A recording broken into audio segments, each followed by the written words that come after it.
खुलुमबाय आं सिबिरानि ब्रह्म नोंथांमोनखौ आंनि एसबी बड' निउज चेनेलाव गासैखौबो बरायबावनाय थाबाय नोंथांमोननि थाखाय आं गोदान मोनसे भिडिअ लानानै फैबावबाय अन्नानै भिडिअखौ जोबजासिम नायलांदो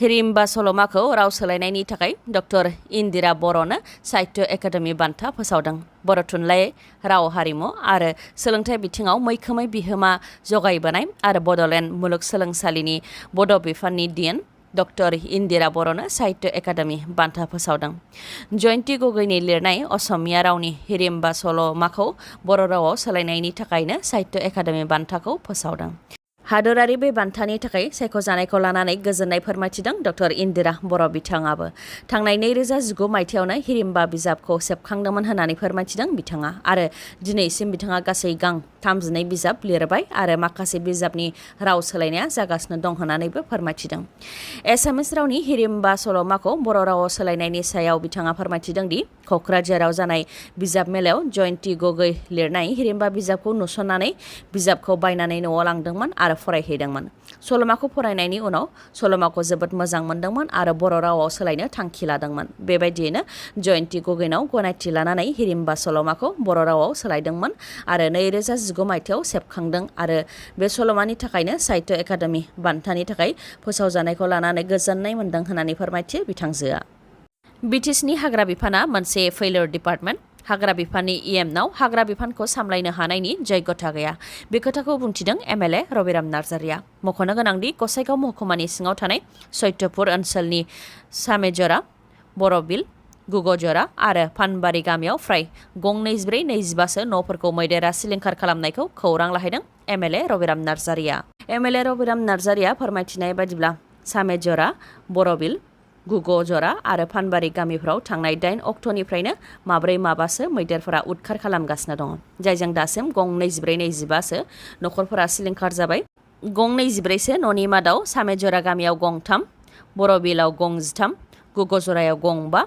आरो फानबारियाव गं 3 गासै गं 24सो न'खौ मैदेरा सिफायदों आरो न' बां सिलिंखार खालामनायनि अनगायैबो न'आव थानाय माइरं दालि संख्रि जि मोनो बेखौनो जाजोबलांदों लोगोसे गय बिफां आरो थालिर बिफांफोरखौबो सिफायलांदों जायजों गोबां धोन खहा जादों होननानै फोरमायथिदों बिथां रबिराम नार्जारिया लोगोसे फोरमायथिबावदों दि मोनाबिलि जाबाथाय मैदेरनि उदखार जायो जायनि थाखाय सुबुंफोरा मोनाबिलि जाबानो गाव गावनि न'खौ एंगारनानै गुबुननि न'आव थानो गोनां जायो बेबायदि गिदिर जाथाय जानायनि उनावबो हाग्रा बिफाना मैदेरखौ हुहुरनो हायाखै होननानै फोरमायथिदों बिथाङा लोगोसे बुंथिबावदों दि बिटिसि सोरखारा हाग्रा बिफानखौ बाहायनो हायाखै जायनाखि क'क्राझारावनो हाग्रा बिफाननि हेड अफिस दं आरो रायमना माहारियारि हाग्रामाखौ सामलायग्रा हान्जाबो दं नाथाय गोबां हाग्रा बिफाननि मावफारियाफोर आरो हाथियारजों लोगोसे मुलि थासेयावबो माबासो मैदेरफोरखौनो होस्रांहरनो हायाखै होननानै फोरमायथिदों बिथाङा गुवाहाटी इउनिभार्सिटिनिफ्राय नटिफिकेसन फोसावदों नटिफिकेसननि गेजेरजों फोसावदों दि आसामाव गोबां दैबाना जानायनि थाखाय गुवाहाटी इउनिभार्सिटिनि सिङाव थानाय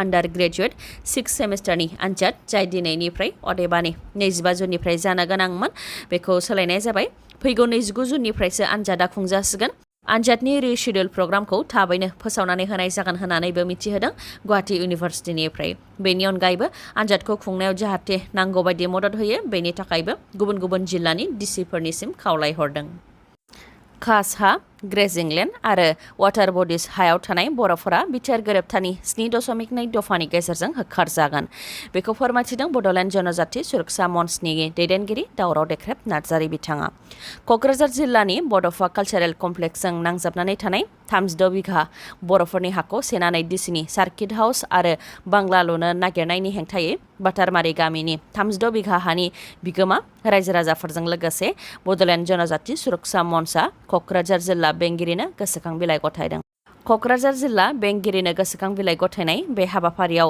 बाहागो लानानै दावराव देख्रेब नार्जारि बिथाङा बुंथिदों दि बे हाया गोदो गोदायनिफ्रायनो बर'फोरनिखा आबाद मावनानै जाथों होननानै खाजोना लानानै थांनाय 1980सो मायथाइयावनो बे हाखौ एंगारनानै होदोंमोन नाथाय दिनै ट्राइबेलफोरनि हाखौ सेनो नागिरनाया दुखुनांथाव जायनाखि डिसिनि बिथोनाव सार्कल अफिसारा हा बिगोमाफोरजों सावरायालासे हाखौ सिरियै सुफैदों बेनि सायाव बिथाङा बुंथिदों दि जायनाखि लेन्ड एन्ड रेभिनिउ डिपार्टमेन्टआ बिटिसि सोरखारनि आरो बेनि सायाव बिटिसि सोरखारनावसो गोहो दं नाथाय दिनैनि समाव डिसिआ थोंजोङै सार्कल अफिसारखौ बिथोन होनानै माबोरै ट्राइबेलनि हाखौ बाहायनो थाखाय थांखि लानो हाखो होननानै सोंथि खालामो बिथाङा लोगोसे बिथाङा बुंथिबावो दि सिगांनि समाव बिटिसि सोरखारानो गासैबो हानि खामानिखौ मावोमोन।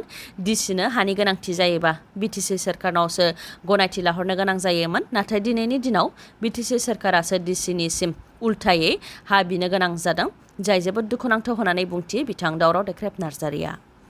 बेनि अनगायैबो बिथाङा बुंथिबावदि बेफोर गासैबो बिटिसि सोरखारा डिसिनो गोहोखौ हरनायनि थाखायनो जानो मोन्दों। बिटिसि सोरखारा गावनि गोहोखौनो खोमानानै लादों। बेनि अनगायैबो बिटिआर गोरोबथानि 7.2 दफा, जेराव रोखा लिरखानाय दङ खासा, ग्रेजिं लेन्ड आरो वाटार बडिसआव गोग्लैनाय हाखौ आसाम सोरखारा बाहायनो हागोन। बेनिखायनो बेफोर हाखौ सोरबा आवग्रिदोंब्ला बर'फोरा होखारजागोन होननानै बुंथियो आरो बेबायदिनो गुवाहाटियावबो बर'फोरा होखारजादों। नाथाय क'क्राझार बायदि बर'फोरनि गुबै जायगायावनो बर'फोरा हा सेजायोब्ला जोबोद दुखुनांथाव होननानै बुंथियो बिथां दावराव देख्रेब नार्जारिया। बेनि अनगायैबो क'क्राझाराव 36 बिघा बर'फोरनि हाखौ रैखा खालामनायाव प्रमद बर'आ बांसिन बिबान दं, मानोना बिथाङा बिटिसिनि गाहाय। लोगोसे बिटिआर गोरोबथायाव बेबायदि लिरनानै लाबोआमोनब्ला आरो गोहोखौ डिसिनो हरामोनब्ला दिनै डिसिआ बेबायदि बर'फोरनि हाखौ सेनो गोहो मोननाय नङामोन होननानै बुंथियो। लोगोसे बिटिसि सोरखारा डिसिखौ बाहायनो हानाय गोहो मोनबाय होननानै बुंनाय रावा नंखाय, मानोना 6 शिड्युलाव डिसिखौ बाहायनो हानायनि जेबो प्रभिजनानो गैया होननानैबो बुंथिबावो दावराव देख्रेब नार्जारिया। उदालगुरि जिल्लानि खोला खुयाबिलाव 200नि गोबां अमाफोरखौ बुथारदों। टेस्ट खालामनायनि उनाव अमानाव आफ्रिकान स्वाइन फिभार मोननायनि उनावनो 200नि गोबां अमाफोरखौ बुथारनाय जादों। उदालगुरि जिल्लानि कलाइगाव डेभेलपमेन्ट ब्लकनि सिङाव थानाय खोला खुयाबिल गामिनि मोननै अमानि फार्माव अमा थैनायखौ लानानै गुवाहाटीनि NERDDL लेबरेटरियाव सेम्पोलखौ आनजाद नायनाय जादोंमोन। बेनि उनावनो आफ्रिकान स्वाइन फिभारखौ मोननो हादों। बेनि उनावनो खोला खुयाबिल गामिनि सोरगिदिं 1 किल'मिटार जानथायसिमाव इनफेक्टेड एरिया महरै फोसावदों आरो सेक्सन 144 फोसावदों।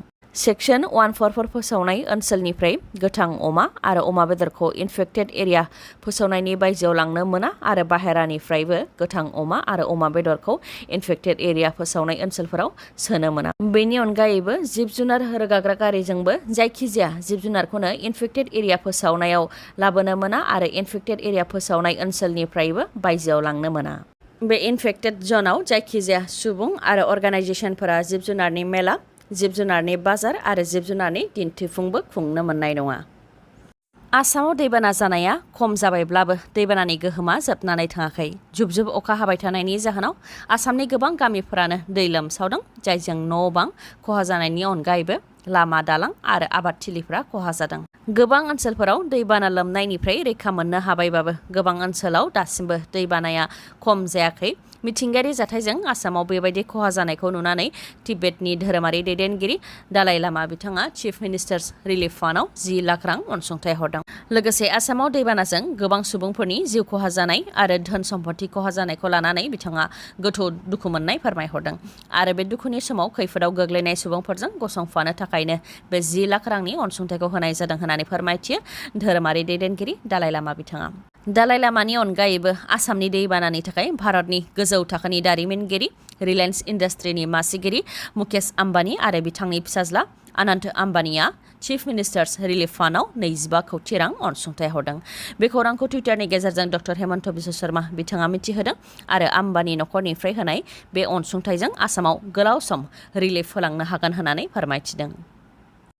फिन पिस्तल दिन्थिनानै जिनाहारि खालामनो नाजानाय जाथाय। बे खेबाव अय' आल्हानि गेस्ट हाउसआव जादों बे जाथाया। फोरमायथिनाय बायदिब्ला लखिमपुरनि बिकास गगै आरो मडेलिंजों लोगोसे एक्टिंआव गोसो गोनां लखिमपुरनिनो सासे सिख्लाखौ लानानै गुवाहाटीसिम थांदोंमोन। सासे मुंदांखा महरगिरिजों लोगो हमहोगोन होननानैनो बिकास गगैया सिख्लाखौ गुवाहाटीयाव लानानै थांदोंमोन आरो पान्जाबारि फाकारुद्दिन आली आहमेद पार्कआव थानाय अय' आल्हानि गेस्ट हाउसनि 3rd फ्ल'राव थाहैदोंमोन। फोरमायथिबावनाय बायदिब्ला खथानि सिङाव माखासे लोगोफोर दंखायोमोन आरो बिसोरो 3 रुमबो लाखादोंमोन। मोनानि समाव जानानै लोंनानै पार्टिबो खालामदोंमोन। बेयावनो सिख्लाया बायजोआव थांनो थाखाय गुबुन मोनसे खथानि बाथरुमाव थांनायावनो दुथां बिकास गगैया उन उन थांफानानै खथानि दरजाखौ बन्द खालामदों आरो पिस्तल दिन्थिनानै जिनाहारि खालामनो नाजादोंमोन। उनाव सिख्लाया खुनुरुखुमै दुथांनि आखाइनिफ्राय खारग'नो हानानै गेस्ट हाउसनि बाहेरायाव थांदोंमोन आरो पुलिसनो कल हरनायाव दिसपुर पुलिसा नुजाथिफैदों आरो पिस्तल दिन्थिनानै जिनाहारि खालामनो नाजानायनि दायाव बिकास गगैखौ एरेस्ट खालामदों आरो पिस्तलखौबो पुलिसा सेदों। रिपर्टनि बादिब्ला बिकास गगैया कंग्रेसनि सासे दैदेनगिरि सिगांनि समावबो बिजेपिनि सासे दैदेनगिरिजों बुलायलायनायनि दायाव एरेस्ट खालामजाखांबाय। इन्टेलिजेन्स ब्युर' आइबिनि special director IPS officer Tapan Kumar Deka बिथांखौ इन्टेलिजेन्स ब्युर' आइबिनि डाइरेक्टर महरै थिसननाय जाबाय। बिथांनि सिगां अरविन्द कुमार बिथाङा आइबिनि डाइरेक्टरमोन, नाथाय बिथांनि टार्मआ फैगौ 30 जुनाव जोबसिगोन। बेनि थाखायनो तपन कुमार देखाखौ बोसोरनैनि थाखाय इन्टेलिजेन्स ब्युर'नि डाइरेक्टर महरै थिसनबाय। बिथाङा आसामनिनो थागिबि थांनाय 1988 बेट्सनि सासे IPS अफिसार। दिनैनि भिडिअ'आ एसेनोसै। गाबोन आरो गोदान भिडिअ'जों लोगो मोनफिनबावगोन। नोंथाङा दासिमबो आंनि चेनेलखौ साबस्क्राइब खालामाखैबा अन्नानै साबस्क्राइब खालामदो, लोगोसे लाइक, कमेन्ट आरो शेयार खालामनो दाबाव। गोजोन्थों।